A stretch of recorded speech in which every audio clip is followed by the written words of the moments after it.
Assalamualaikum warahmatullahi wabarakatuh. Rekan-rekan yang saya hormati, dalam kesempatan ini saya akan menjelaskan tentang prinsip-prinsip teknologi kinerja atau orang menyebutnya HPT, Human Performance Technology. Human Performance Technology ini merupakan teknologi kerja di mana proses peningkatan kompetensi oleh manusia dalam suatu organisasi guna meningkatkan produktivitas dan efektivitas serta efisiensi hasil kerja yang didasarkan pada pengembangan sistem yang tentu saja dilakukan secara sistemik dan sistematis. Tentu saja human performance teknologi ini pendekatannya berbasis sains, sehingga disitu dilakukan secara sistematis, objektif tentunya, kemudian juga berdasarkan data ya, dan kemudian diolah menjadi sebuah masukan yang perlu dipertimbangkan untuk meningkatkan suatu kinerja ya, di dalam suatu organisasi. HPT ini menggunakan berbagai intervensi dari berbagai disiplin ilmu ya. Di dalamnya termasuk psikologi perilaku, instruksional desain sistem, kemudian pengembangan organisasi, dan manajemen sumber daya manusia. Teknologi kerja manusia atau HPT ini menekankan analisis yang ketat berdasarkan kondisi nyata hari ini atau saat sekarang dan kondisi kerja yang diinginkan.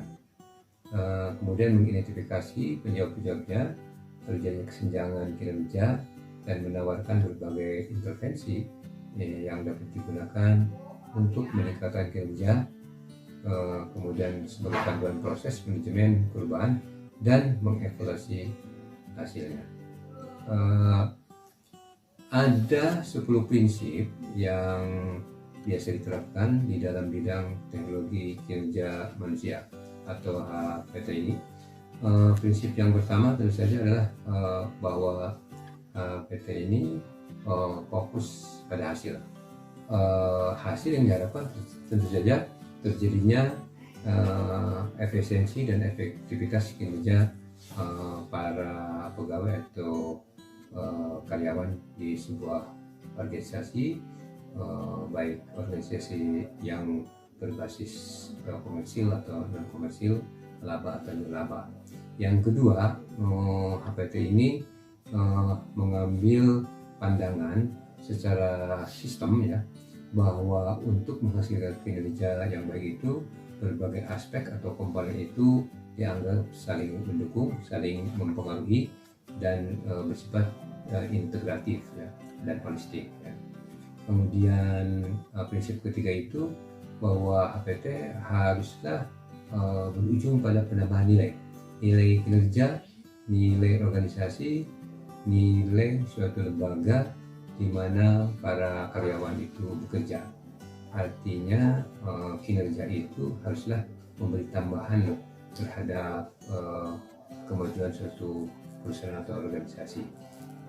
Kemudian prinsip yang keempat itu menetapkan kemitraan.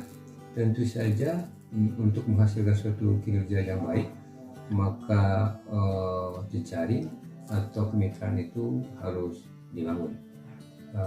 Di antaranya antara katakanlah lembaga-lembaga pelatihan, kemudian organisasi-organisasi yang membutuhkan layanan mereka, dan tentu saja lembaga-lembaga lain yang berkaitan.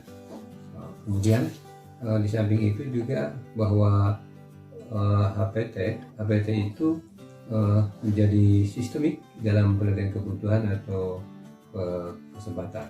Lagi-lagi di sini menggunakan bersifat sistemik, artinya penilaian kebutuhan dan kesempatan itu dianalisis secara holistik dari berbagai sudut, dari berbagai pendekatan ya.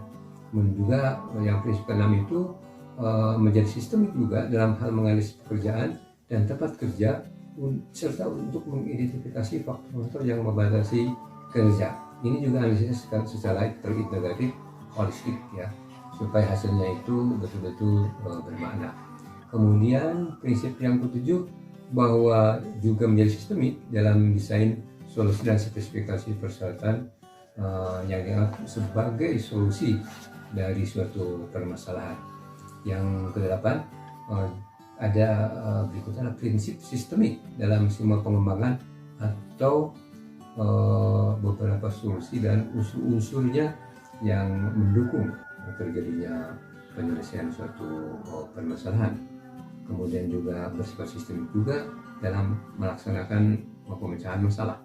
Dan yang terakhir adalah prinsip ke-10, yaitu sistemik dalam mengevaluasi proses dan hasil.